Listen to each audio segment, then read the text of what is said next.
20,000 years ago, a man named Ariaal is about to save his entire tribe, and he has no idea he's doing it.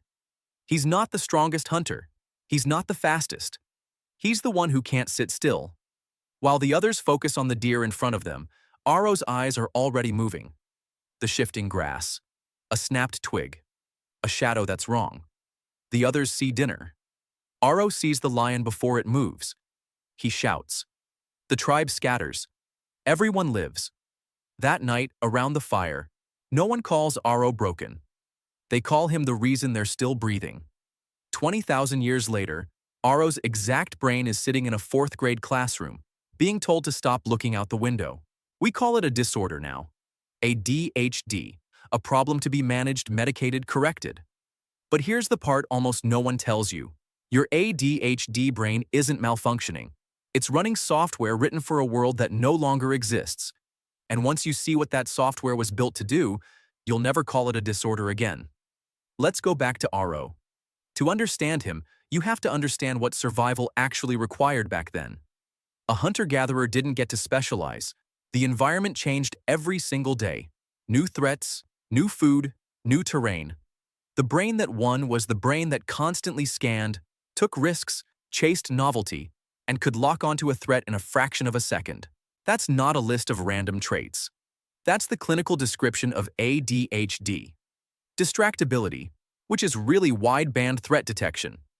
Impulsivity, which is really fast decision-making when hesitation gets you killed. Hyperactivity, which is really a body built to move across 20 miles of savanna without quitting. In 1993, a writer named Thom Hartmann gave this idea a name: the hunter-farmer hypothesis. His theory was simple and a little haunting. The traits we now call ADHD were the traits that made you a spectacular hunter. The problem isn't the hunter. The problem is that we made everyone become a farmer. Now, Hartmann himself admitted this started as a hunch, not hard science. So scientists did something about that. They went looking for a living test. They found one in northern Kenya, a tribe called the Ariaal. Here's why the Ariaal are perfect. About 35 years ago, the tribe split in two. One half stayed nomadic, still moving, still hunting, still living like Ariaal. The other half settled down to farm in one place. Then researchers tested both halves for a specific gene, a variant called DRD47R, a dopamine gene strongly linked to novelty-seeking and to ADHD. And the results should genuinely stop you. The nomadic men who carried the ADHD gene were healthier and better nourished than the nomads without it. The exact same gene in the men who'd settled down to farm made things worse. Same gene. Same decade. Opposite outcome. The only thing that changed was the world around it. Read that again. The gene wasn't good or bad. The environment decided which one it would be. This is the part that should genuinely disturb you. Nothing about the ADHD brain failed. We just built a world that punishes it. Think about what a farm actually demands. Do the same repetitive task for hours. Stay in one spot. Ignore distractions. Tolerate boredom. Delay reward for months until harvest. That is the precise opposite of everything Ariaal was elite at. We didn't just change jobs.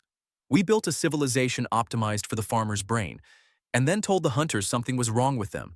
And then we made the most farmer-shaped room in human history. We called it a classroom. Sit still. Face forward. One task. No talking, no moving. For a child running Ariaal's ancient software, that room isn't education. It's a cage built for a different animal.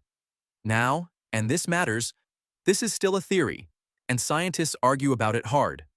Some research suggests the ADHD gene wasn't actively selected for the way Hartmann imagined, and may even have been slowly fading for the last 35,000 years. But almost everyone agrees on the core idea, the part that should change how you see yourself. The mismatch is real.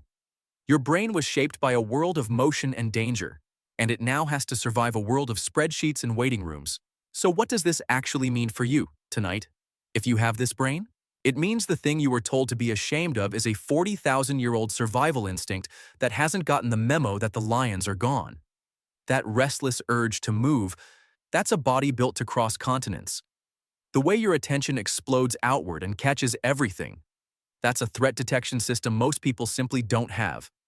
The way you hyper-focus on the thing that genuinely grips you, that's the same lock-on that let Arrow track a single animal for 3 days without stopping. You are not a broken farmer. You are a working hunter, born into a world that ran out of hunts. Arrow never knew he had a condition. He just knew that when the shadow moved wrong, he was the one who saw it first. And every person he saved passed a little of that brain forward, across 20,000 years, until it arrived, fully intact, in you. The brain didn't break. The world just changed the rules and forgot to tell your DNA.